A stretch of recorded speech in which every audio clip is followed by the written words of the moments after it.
وسلام على عباده الذين اصطفى أما بعد فأعوذ بالله من الشيطان الرجيم بسم الله الرحمن الرحيم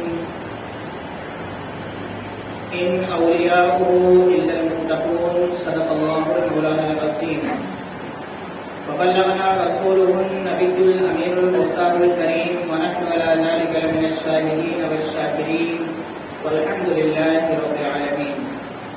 آئیے کچھ اور معروضات پیش کرنے سے قبل سب سے پہلے آقا نامدار مدینے کے تاجدار احمد مصطفیٰ محمد مصطفیٰ صلی اللہ علیہ وسلم کی مقدس بارگاہ میں درود شریف کا ہدیہ پیش کریں. الصلاۃ والسلام علیک یا رسول اللہ، الصلاۃ والسلام علیک یا حبیب اللہ، الصلاۃ والسلام علیک یا نور اللہ صلی اللہ تعالی علیہ وسلم. میرے پیارے آقا صلی اللہ تعالی علیہ وسلم کے پیارے دیوانوں، اللہ رب العزت نے قرآن مقدس میں پوری امت مسلمہ کو، پوری انسانیت کو مخاطب کر کے یہ ارشاد فرمایا، یا ایھا الذین آمنوا اتقوا اللہ حق تقاتہ ولا تموتن الا وانتم مسلمون، کہ اے ایمان والو اللہ سے ڈرو جیسا کہ اس کی شان ہے، اس کی شان کے مطابق، اس کے مرتبے کے مطابق اس سے ڈرو، اور جب مرو تو اس حال میں مرو کہ تم مسلمان ہو کر دنیا سے جاؤ. آخر کیا وجہ ہے کہ اللہ رب العزت نے اپنے ڈر کے ساتھ ساتھ اس بات کی بھی تلقین فرمائی کہ جب تم دنیا سے جاؤ، یعنی تمہیں موت آئے تو اس حال میں موت آئے کہ تم مسلمان ہو کر جاؤ، یعنی ایمان کے ساتھ اس دنیا سے رخصت ہو جاؤ. یاد رکھیں اللہ کا ڈر ہو، یہ اس لیے فرمایا گیا کہ جو بندہ اللہ سے ڈرنے کا یقین کر لیتا ہے اور اپنے دل میں خدا کا ڈر بٹھا لیتا ہے، اسی کا ایمان بھی مرتے وقت محفوظ ہو جاتا ہے. اور جس کے دل میں اللہ کا ڈر نہیں ہے، جس کے دل میں خدا کا خوف نہیں ہے، وہ دنیا کی رنگینیوں میں رنگا ہوا ہے، دنیا کی مستیوں میں مست ہو چکا ہے، دنیا کے خیالات میں مگن ہو چکا ہے. تو ایسا انسان جب مرتا ہے تو اس بات کا بہت زیادہ خدشہ ہے کہ شیطان اس کے ایمان پر حملہ کرے اور اس کے ایمان کو چھین لے، اور وہ جب دنیا سے جائے تو کفر کی حالت پر جائے، اور پھر کفر کی حالت پہ جانے کے بعد وہ سیدھے جہنم میں ڈال دیا جائے. یہی وجہ ہے کہ اللہ نے فرمایا مرنے سے پہلے تم اللہ کا خوف اپنے دل میں بٹھاؤ. مرنے کے بعد قیامت کا منظر دیکھنے کے بعد تو ہر کوئی اللہ کو مانے گا. جو آج نہیں مانتے ہیں وہ بھی مانیں گے، لیکن اس وقت کا ماننا کام نہ آئے گا، آج کا ماننا کام آئے گا. جو مرنے سے پہلے خدا کو مانے اور مرنے سے پہلے خدا سے ڈرے اور مرنے سے پہلے خدا سے ڈرتے گناہوں سے محفوظ رہے، وہ ڈر قیامت کے دن کام آئے گا، مرنے کے بعد کام آئے گا، اور مرتے وقت ایمان کو محفوظ کرنے کے لیے کام آئے گا. یہی وجہ ہے کہ اللہ رب العزت نے فرمایا، اے مومنو، اے مسلمانوں، اے ایمان لانے والوں، پہلے اللہ سے ڈرو. اس لیے کہ موت آنے کے بعد تم لاکھوں دعوے کرو گے کہ ہم اللہ سے ڈرتے تھے، ہمارے دل میں اللہ کا خوف تھا، کچھ نہیں مانا جائے گا، کیونکہ مرنے کے بعد تو تمہاری نہیں سنی جائے گی، تمہارے کندھے پر جو فرشتے بیٹھے ہیں ان کی سنی جائے گی. مرنے سے پہلے تمہاری سنی جائے گی، مرنے کے بعد ان فرشتوں کی سنی جائے گی. اس لیے اے مسلمانوں، مرنے سے پہلے تمہاری سنی جا رہی ہے. آج خدا کی بارگاہ میں اپنی فریاد کو پہنچا دو، خدا کی بارگاہ میں جو مانگنا ہے مانگ لو، خدا سے جو کہنا ہے کہہ لو. مرنے سے پہلے تمہاری باتیں سنی جا رہی ہیں، اور جب مرنے کے بعد تم کوشش کرو گے تو تمہاری زبان بند کر دی جائے گی، اور ان فرشتوں کو حکم دیا جائے گا کہ مرنے سے پہلے اس کے نام اعمال میں جو کچھ تم نے لکھا ہے وہ رجسٹر کھول کر دکھاؤ کہ اس نے کیا کیا ہے، کیا نہیں کیا ہے. وہاں ہر انسان کی زبان بند ہو جائے گی، صرف یہ فرشتے بولیں گے، اور ان کے پاس جو رجسٹر ہے وہ رجسٹر بولے گا کہ اے خدا اس نے یہ کیا ہے، یہ کیا ہے، یہ کیا ہے. یہی وجہ ہے کہ اللہ نے کہا مرنے سے پہلے ڈرو، مرنے سے پہلے ڈرو. اس جملے پر غور کیجیے، مرنے کے بعد مت ڈرو. کیوں؟ اس لیے کہ مرنے کے بعد تو وہ انسان بھی کہے گا جو خدا کو مانتا ہی نہیں ہے، کہے گا مولا مجھے معلوم نہیں تھا، ایک موقع دے دے، اب ہم زندگی بھر تیری ہی عبادت کریں گے۔ تو اللہ فرمائے گا نہیں، زندگی ایک ہی مرتبہ ملتی ہے اور اسی میں تجھے مہلت بھی دی جاتی ہے کہ جو کرنا ہے کر لے، آج جو کرے گا کل وہ تجھے ملے گا، اگر اچھائیاں کرے گا تو پھل اچھے ملیں گے، برائیاں کرے گا تو کانٹے دار پھل ملیں گے، اسے بھی کھانا پڑے گا۔ اے میرے عزیز دوستوں اور بزرگوں، ہماری نگاہوں کے سامنے جو مہینہ گزرا ہے اور ہماری نگاہوں کے سامنے جو مہینہ آ رہا ہے اور اس کے بعد جو مہینہ آ رہا ہے، یہ 3 مہینے ہماری اور آپ کی آخرت بنانے کے لیے بہت اہم ہوا کرتے ہیں۔ یہ اور بات ہے کہ ہم عیاشیوں میں مگن ہو جاتے ہیں تو مہینوں کی فضیلت کو نہیں سمجھتے، ہم دنیا کے رنگینیوں میں رنگ جاتے ہیں تو مہینوں کی فضیلت کو نہیں سمجھتے، ورنہ رجب کے مہینے کو اور شعبان کے مہینے کو اللہ کے رسول صلی اللہ علیہ وسلم نے جو اہمیت دی ہے، حضرت عائشہ رضی اللہ تعالیٰ عنہا فرماتی ہیں کہ رمضان کے علاوہ میں نے اگر کسی مہینے میں سب سے زیادہ عبادت کرتے ہوئے، سب سے زیادہ کثرت کے ساتھ روزے رکھتے ہوئے میں نے کسی کو دیکھا تو حضور صلی اللہ علیہ وسلم تھے جو شعبان کے مہینے میں سب سے زیادہ روزے رکھتے تھے۔ اور ایک حدیث میں ہے کہ حضور صلی اللہ علیہ وسلم رمضان کے علاوہ اگر کسی مہینے میں کثرت سے روزے رکھتے تھے تو وہ رجب کا مہینہ تھا۔ ان دونوں مہینوں کو اللہ کے رسول صلی اللہ علیہ وسلم نے بڑی اہمیت دی ہے۔ آج کچھ لوگ ہیں نا، جب ان مہینوں کے روزے کی بات کی جاتی ہے کہ نفلی روزہ ہے، رکھو تو ثواب ملے گا، نہیں رکھو تو کچھ پوچھا ہو ہی جائے گا۔ میرے دوست، ہم نے کیا ہے کہ ہمیں نفلی روزے کی ضرورت نہیں ہے، فرض بھی تو نہیں ادا کیا، اور ابھی رمضان کا مہینہ آنے والا ہے، آج رجب کی 30 تاریخ ہے، مغرب کے بعد سے شعبان کا مہینہ لگ جائے گا، 1 مہینے کے بعد رمضان ہماری نگاہوں کے سامنے ہوگا۔ جب رمضان کا مہینہ آنے والا ہوتا ہے نا تو جن کے دلوں میں اللہ کا خوف ہوتا ہے وہ رمضان کے مہینے کا انتظار کیا کرتے ہیں، رمضان کے مہینے کا بڑے شوق سے انتظار کرتے ہیں، بڑی محبت کے ساتھ، اور وہ یہ دعائیں کرتے ہیں کہ بار بار ہمیں یہ مہینہ ملے، ہماری عمریں طویل ہوں، ہماری عمریں لمبی ہوں، اور بار بار یہ مہینہ ملے، بار بار ہم اس مہینے کی فضیلت کو حاصل کریں۔ لیکن وہیں پر کچھ مسلمان ایسے بھی ہیں کہ جیسے جیسے رمضان قریب آتا ہے ان کا بلڈ پریشر ہائی ہوتا چلا جاتا ہے، اب سگریٹ پینے نہیں ملے گا، اب شراب پینے نہیں ملے گا، اب گانجا استعمال کرنا نہیں ملے گا، دن میں 4 مرتبہ ہوٹلوں میں چائے پینے نہیں ملے گا، پیتے ہیں بیچارے لیکن ڈر ڈر کے پیتے ہیں، چھپ چھپ کے پیتے ہیں، بلکہ آپ ہم سے زیادہ جانتے ہوں گے کہ بہت سارے مسلمان ایسے ہیں جو آپ کے ہمارے ساتھ اٹھنے بیٹھنے والے ہوں، پورے رمضان کا روزہ نہیں رکھتے، پوری تراویح نہیں پڑھتے، ہماری نگاہوں کے سامنے آتے ہیں تو ایسا لگتا ہے کہ ٹیپ چپکا کے آئے ہیں، اور جیسے ہماری نگاہوں سے پھر گٹکا اندر پہلے سے ہوتا ہے وہ چلنا شروع ہو جاتا ہے۔ تو ایسے لوگ جو ہیں وہ رمضان کا مہینہ جیسے جیسے قریب آتا ہے وہ بستر پہ جانا شروع کر دیتے بیچارے، بلڈ پریشر ہائی ہوتا ہے، بخار آ جاتا ہے کہ اب شیطان قید ہو گیا اور ہم بڑے شیطان ہی جب چھوڑ جائیں گے۔ یہ ان مسلمانوں کی حالت ہے جو مسلمان گھر میں پیدا ہوئے اور اپنے آپ کو مسلمان کہتے ہیں، اور یہی وہ لوگ ہیں جو جب کہیں اسلام کی بات ہوتی ہے، دین کی بات ہوتی ہے تو اتنی لمبی لمبی پھینکتے ہیں کہ وہ کہاں جا کے گرتا ہے کوئی پتہ ہی نہیں ہوتا، کوئی اندازہ نہیں ہوتا کہ وہ کتنی لمبی پھینکیں گے۔ ان کی باتوں سے لگتا ہے کہ جبریل امین زمین پر تشریف لے آئے ہیں، لیکن حرکتیں ایسی ہوتی ہیں کہ عزازیل بھی ان سے پریشان ہوتا ہوا نظر آتا ہے۔ تو مسلمانوں میں بھی 2 کوالٹی کے لوگ ہیں، زیادہ تو یہ ہیں کہ وہ انتظار کرتے ہیں رمضان کا کہ رمضان آئے اور اس کی فضیلتیں، اس کی برکتیں ہمیں ملے، لیکن کچھ لوگ ایسے ہوتے ہیں، کچھ کی بات کر رہا ہوں میں، ایک مثال دوں گا، نام نہیں لوں گا۔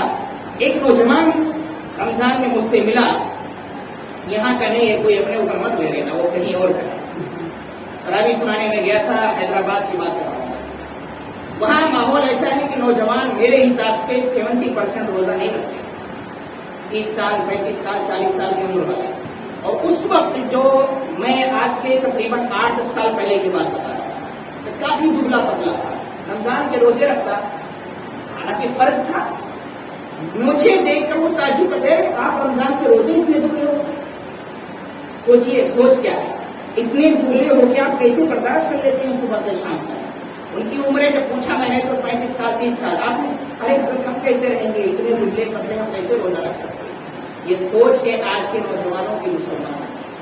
مطلب روزہ رکھنا ہے تو ہٹے کٹھے ہونا ضروری ہے نہیں. ہم نے اسی لیے کہا خوف خدا ضروری ہے.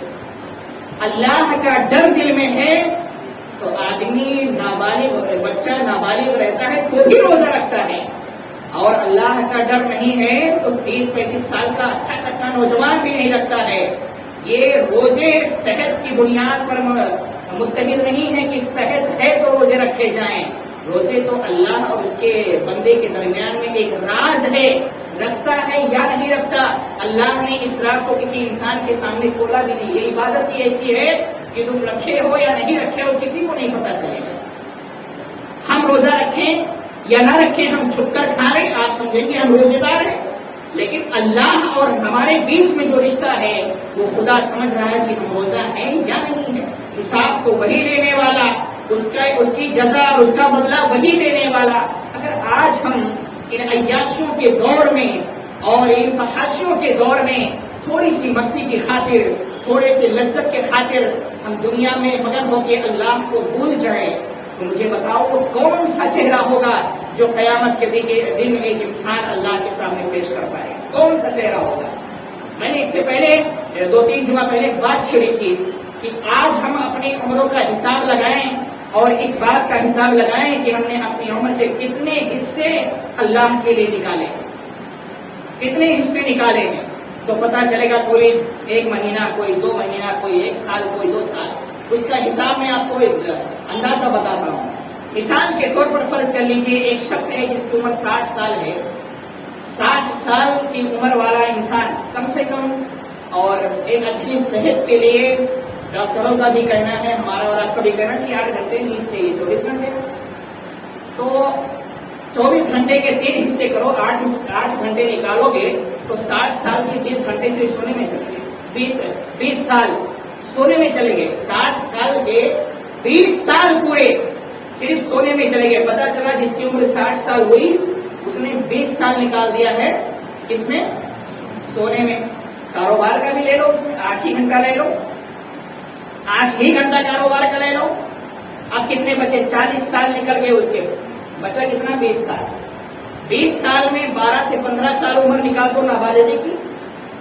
مکلف آدمی کب ہوتا ہے بالغ ہونے کے بعد ہوتا ہے. اب آپ اس سے اندازہ لگا لے. آگے میں نہیں بولوں گا کہ اللہ کے لیے ہم نے کتنا دیا. وہ لوگ اپنا حساب لگائیں جو صرف جمعہ 10 منٹ مسجد کے لیے آتے ہیں. مہینے میں 20 منٹ 25 منٹ جو اللہ کے لیے نکالے 30 منٹ 40 منٹ 1 گھنٹہ پکڑ لو مہینے میں جمعہ کا وقت نکال کے جو صرف جمعہ پڑھتے ہیں وہ اپنا حساب لگائیں. 1 مہینے میں 1 گھنٹہ 12 مہینے میں 12 گھنٹے. اب حساب لگاؤ اپنے اندازے سے کہ تم نے اور ہم نے اللہ کے لیے 60 70 80 سال کی عمر میں کتنے گھنٹے دیے. کتنے سال چھوڑ دو گھنٹے کا حساب لگاؤ کتنے گھنٹے دیے. پتا چلے گا کتنے مہینے دیے تو پتا چلے گا کوئی 1 مہینہ دیا کوئی 2 مہینہ دیا. 60 سال کی عمر پانے والا جس کا مقصد کیا تھا وما خلقت الجن والانس الا لیعبدون. اللہ نے کیوں پیدا کیا؟ پیدا کرنے کے ساتھ ساتھ اس نے فرما دیا میں نے انسان اور جنات کو کسی اور کام کے لیے نہیں صرف اور صرف اپنی عبادت کے لیے پیدا کیا. جو انسان اللہ کی عبادت کے لیے دنیا میں آیا اس نے 60 سال میں 3 سے 4 مہینے اپنے رب کو دیے. اب مجھے آپ بتائیں کہ ہم نے اگر 3 سے 4 مہینے صرف اپنے رب کو دیے تو کیا یہ چہرہ اس بات کے قابل ہے کہ مرنے کے بعد ہم خدا کی بارگاہ میں پیش کر سکیں؟ ہم بڑے موج کے ساتھ ہفتے بھر گھومتے ہیں نا. 2 رکعت جمعہ کی نماز کے لیے یہ انتظار ہوتا ہے کہ امام صاحب جب ممبر پر چڑھیں خطبہ دینے کے لیے تو بھی وضو بنانا شروع کرو. تب وضو بنانا شروع کرو اور جب جماعت کھڑی ہو جائے تو پچھلی صف میں رہو تاکہ سلام پھیرتے بھاگنے کا موقع ملے. آگے چلے جاؤ گے تو بھاگنے کا موقع نہیں ملے گا. یہ وہ مسلمان ہیں جن کا حساب لیا جائے گا تو وہ میں نے جو کہا نا کہ مہینے میں 1 گھنٹہ جمعہ کے لیے وہ اس سے بھی نکل جائیں گے. کیوں؟ حدیث میں کیا ہے جب امام خطبے کے لیے کھڑا ہوتا ہے تو رجسٹر بند ہو جاتا ہے. اس کے بعد جو جمعہ میں آتا ہے اس کا جمعہ میں شمار نہیں ہوتا. پتا چلا جو خطبہ شروع ہونے کے بعد جمعہ پڑھنے آیا وہ اس میں بھی شمار نہیں ہوگا. اب آپ اندازہ اور ہم اندازہ لگائیں کہ ایسے مسلمان جو صرف جمعہ پڑھتے ہوں، 60 سال کی عمر میں 3 سے 4 مہینے، 1 سال پکڑ لو، 2 سال پکڑ لو اپنے رب کو دیتے ہوں، وہ کون سا چہرہ لے کر رسول اعظم کی بارگاہ میں جائیں گے؟ وہ کون سا چہرہ لے کر امام حسین کی بارگاہ میں جائیں گے؟ یاد رکھیں، امام حسین کا یہ سوال ہر مسلمان سے ہوگا، ہر مسلمان سے ہوگا کہ ہم نے یزید کی جو مخالفت کی وہ صرف اس لیے کہ وہ دین کا مخالف تھا، شریعت مصطفیٰ کا مخالف تھا، وہ سنت مصطفیٰ کو مٹانے والا تھا، تو ہم نے اپنی جان کا نذرانہ پیش کر کے اس کا مقابلہ کیا تاکہ آج جو مٹانا چاہتا ہے وہ ہمیشہ کے لیے بلند ہو جائے، نبی کی سنتیں بلند ہو جائیں اور ہمارے بعد آنے والی میرے نانا کی جو امت ہے وہ آسانی کے ساتھ اس پر عمل کر سکے۔ امام حسین کا یہ سوال ہم سے اور آپ سے ضرور ہوگا، وہ پوچھیں گے کہ تمہیں تو کچھ نہیں کرنا تھا، سب کچھ ہم نے کر کے دے دیا تھا، یزید سے مقابلہ ہم نے کیا تھا، یزید صرف دنیا کی لالچ میں آیا تھا۔ آپ کو پتا ہے حضرت امیر معاویہ رضی اللہ تعالیٰ جو جن کا یہ بیٹا تھا، انہوں نے ایک وصیت کی تھی اس کو خلافت دے دے کر کہ بیٹا امام حسین جب جوانی کو پہنچ جائیں، اپنی عمر کو آ جائیں تو خلافت ان کے حوالے کر دینا۔ یہ حضرت امیر معاویہ کی نصیحت تھی، وصیت تھی۔ کیوں؟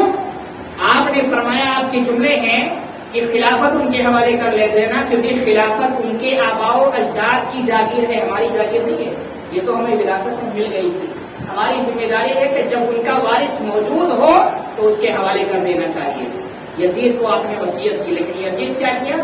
دنیا کی لالچ میں آیا کہ حکومت مل گئی ہے، کرسی مل گئی ہے، کرسی بہت اہم ہوتی ہے، یہ اس انسان کے لیے کرسی اہم ہوتی ہے جس کے دل میں صرف اور صرف دنیا کی محبت ہو، اور جس کے دل میں اللہ کا خوف ہو وہ دنیا کی کرسیوں کو لات مار دیتا ہے کہ ایسی کرسیوں پر لعنت ہے جو ہمیں اللہ سے دور کر دے۔ آج میں کہنا چاہتا ہوں میرے عزیزو، آج ہم دنیاوی سیاست کے لیے اپنے کتنے گھنٹے نکال دیتے ہیں، ذرا اندازہ بتائیے کتنے گھنٹے ہمارے جاتے ہیں صرف دنیاوی سیاست کے لیے، دنیاوی چیزوں پر چرچا کے لیے، فلاں پارٹی جیت رہی ہے کہ ہار رہی ہے، فلاں نیتا کو کتنا ووٹ ملے گا، ہم کس کا سپورٹ کریں گے، اس کا سپورٹ کریں، ہمارے لیے کون فائدے مند ہے۔ ہم سیاست کے لیے کئی گھنٹے نکال دیتے ہیں، لیکن جس اللہ نے ہمیں اپنی عبادت کے لیے پیدا کیا اس اللہ کے لیے 5 وقت میں ہمارے پاس آدھے گھنٹے پونے گھنٹے نہیں ہوتے۔ 5 وقت کا اگر آپ اندازہ لگائیں، وقت نکالیں تو مشکل سے پونے گھنٹے جاتے ہیں 5 وقت کی نماز پڑھنے میں۔ 24 گھنٹے میں جو مسلمان اپنے رب کو پونے گھنٹے نہ دے سکے وہ کس زبان سے اپنے آپ کو مسلمان کہتا ہے؟ کون سی زبان ہے اس کے پاس جس کی بنیاد پر جو یہ دعویٰ کرتا ہے کہ وہ مسلمان ہے اور سچے مسلمان ہے؟ ایسے کھوکھلے مسلمان قیامت کے دن ان کا یہ پتہ چلے گا اور ان کا جو تجوری ہوگی وہ کھلے گی، نامہ اعمال کھلے گا کہ تو کھوکھلا تھا یا بھرا ہوا تھا۔ ہمیشہ یہ جملہ کہا جاتا ہے کہ خالی ڈبہ زیادہ بچتا ہے، تو جو لوگ ایسے ہوتے ہیں نا وہی لوگ بڑی باتیں کرتے ہیں، زیادہ بولتے ہیں تاکہ سامنے والے سمجھے مجھے دین سے درد ہے، مجھے دین کی محبت ہے، مجھے شریعت کے بارے میں درد ہے۔ لیکن وہی لوگ ہیں جو شریعت کے خلاف باتیں کرنے والوں کا باقاعدہ سپورٹ بھی کرتے ہیں اور یہ کہتے ہیں کہ یہ تو زمانہ ہے، چلتا ہے، اس کے بارے میں ہمیں نہیں بولنا چاہیے۔ میں نے اچھے مسلمانوں کی زبانوں سے یہ سنا ہے کہ کفریہ جملے بولتے ہوئے نظر آتے ہیں معاذ اللہ رب العالمین کہ آج کل زمانہ ہی ایسا ہے، ہر کام شریعت کے حساب سے نہیں ہو سکتا۔ ذرا یہ جملہ سن لیجئے، ہر کام شریعت کے حساب سے نہیں ہو سکتا، کچھ اپنی مرضی سے بھی کرنا پڑتا ہے۔ جو لوگ یہ خیال رکھتے ہیں یا جن کے دل میں یہ سوچ آتی ہے یا جو اپنی زبان سے جملہ نکالتے ہیں، کسی مفتی، بڑے مفتی کے پاس جا کے اس کا فتویٰ نکال لینا کفر کا فتویٰ ہے۔ کفر کا فتویٰ کیوں؟ اس لیے یہ جملہ شریعت کی توہین ہے، اسلام کی توہین ہے، اور شریعت کی توہین کرنے والا اسلام سے خارج ہو جاتا ہے۔ یہ بہت سارے مسلمان ایسے ہیں جو اس طرح کی باتیں کرتے رہتے ہیں، اگر علماء ان کو مسئلہ بتاتے ہیں نا تو ان کو بہت غصہ آ جاتا ہے، بالکل وہ چڑ جاتے ہیں۔ ایک لوگ کچھ کر نہیں سکتے، مجبور ہیں کہ کچھ کر نہیں سکتے، اور ایک مجبوری ہے کہ عمل بھی نہیں کر سکتے، تو بیچارے اندر وہ غصہ ہو کے پھر ختم کر دیتے، کریں تو کیا کریں۔ ان کے سامنے ان کو یہ گھمنڈ ہوتا ہے، یہ تکبر ہوتا ہے، ارے یار میرے سامنے شریعت کی بات کر رہے ہیں، میں ایسا ہوں، میں اتنا بڑا ہوں، میں اتنا پیسے والا ہوں، میرے پاس یہ کرسی ہے، آج جاؤ۔ وہ دنیاوی سیاسی لوگ جو ہمارے اور آپ کے پاس آتے ہیں صرف اپنے مطلب کے لیے، مطلب نکل جائے تو ہمیں اور آپ کو گالیاں دے کر دھکے مار کر بھگاتے ہیں. جو لوگ ان کی قدموں میں گرتے ہیں نا، ہم نے بارہا کہا ہے کہ جو اللہ کے بارگاہ میں اپنے سر کو جھکا دیتا ہے نا، اللہ ہمیشہ کے لیے اس کے سر کو بلند کر دیتا ہے. پھر کسی کی بارگاہ میں اس کو جھکنے کی ضرورت نہیں ہوتی ہے. آج میں ایک مثال دوں گا جس سے کچھ لوگوں کو بڑی تکلیف ہو جاتی ہے. علماء آج اپنی زندگی گزارتے ہیں، کوئی بہت اچھا کماتا ہے، کوئی بہت اچھے سے رہتا ہے، اکثر و بیشتر علماء بہت کم کماتے ہیں. لیکن آپ نے دیکھا ہوگا، میں ان دنیاوی یا جو پیسوں پر بکے ہوئے علماء ہیں ان کی بات نہیں کر رہا. جو دیندار علماء ہیں ان کو کبھی بھی آپ نے نہیں دیکھا ہوگا کسی سیاستدان کے پاس جا کے ہاتھ جوڑتے کھڑے 2 پیسے کے لیے، 1 پیسے کے لیے نہیں. 10,000 ہے تو 10 میں خوش، 15 ہے تو 15 میں خوش، 20 ہے تو 20 میں خوش، 50 ہے تو 50 میں خوش. کبھی ان کو آپ نے نہیں دیکھا ہوگا کہ وہ کسی دنیا دار کے سامنے اپنے سر کو جھکائے. کیوں؟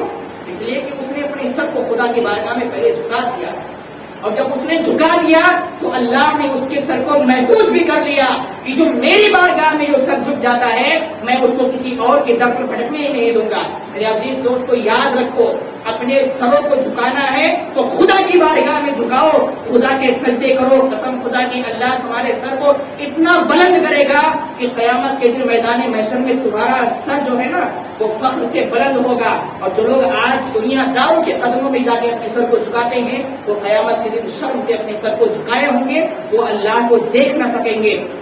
اس لیے ہماری آپ سے گزارش ہے کہ یا ایھا الذین آمنوا اتقوا اللہ حق تقاته، اللہ کی شان کے مطابق اس سے ڈرو. سب سے پہلی شرط یہ ہے کہ اللہ کا ڈر، اللہ کا خوف اپنے دل میں پیدا کرو. ساری برائیاں تمہارے اندر سے ختم ہو جائیں گی اور ایک نیکی کا جذبہ تمہارے اندر پیدا ہو جائے گا. اللہ رب العزت کی بارگاہ میں دعا ہے کہ پروردگار عالم ہم سب کو نبی کریم صلی اللہ علیہ وسلم کے بتائے ہوئے راستے پر اور قرآن و سنت کے مطابق زندگی گزارنے کی توفیق عطا فرمائے.